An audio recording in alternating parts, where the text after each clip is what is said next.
If GDP is what we think is success, people will strive for GDP. And political leaders all the time say, look at what we've done.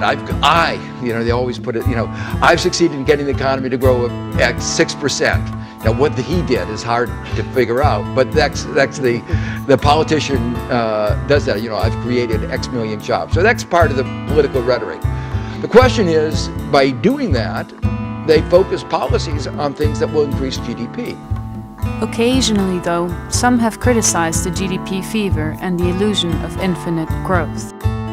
Too much and for too long, we seem to have surrendered personal excellence and community values in the mere accumulation of material things.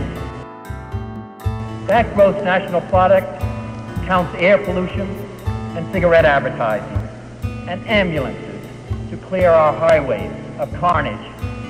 It counts special locks for our doors and the jails for the people who break them. It counts the destruction of the redwoods and the loss of our natural wonders in chaotic sprawl. It counts napalm, and it counts nuclear warheads and armored cars for the police to fight the riots in our cities.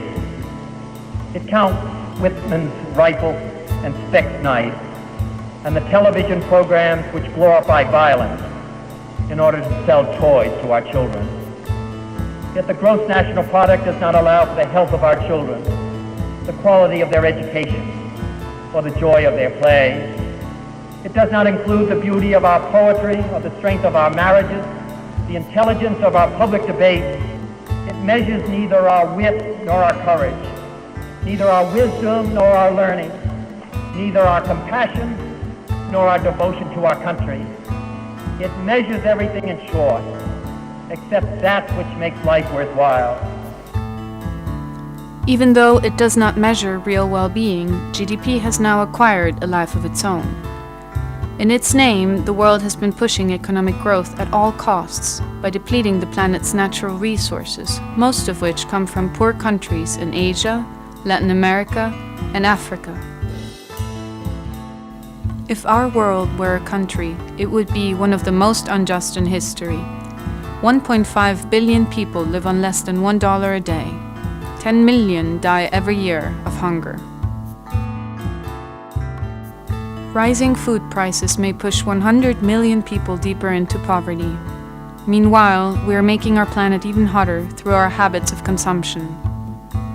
So we further contribute to climate change, thereby endangering our natural world and the ecosystem in which we live. When I was growing up, the whole village was forested. We had thick forests that as kids we are scared to get inside. Now, when I look back many years later, all this have disappeared. The many streams, the many springs, the many rivers that we used to swim in as children are all gone. The greenhouse effect caused by CO2 emissions has wreaked havoc with our climate. In the past 5 years, the number of natural disasters has increased by over 38 times if compared to the beginning of the 20th century. Besides floods, droughts, and other natural disasters, changing weather patterns affect our ability to grow food and access drinking water. In turn, this makes people more vulnerable and increases the likelihood of famine and conflict. Farmers can no longer predict, rain periods.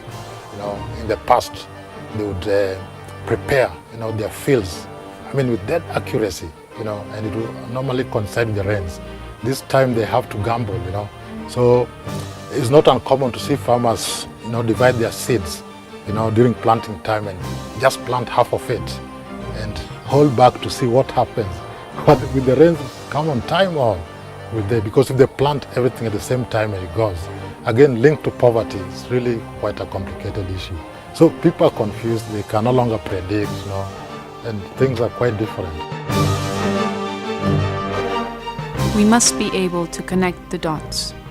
The economic crunch, increasing poverty and inequality, and climate change are converging into a systemic crisis, resulting from the pursuit of infinite growth that our development model dictates.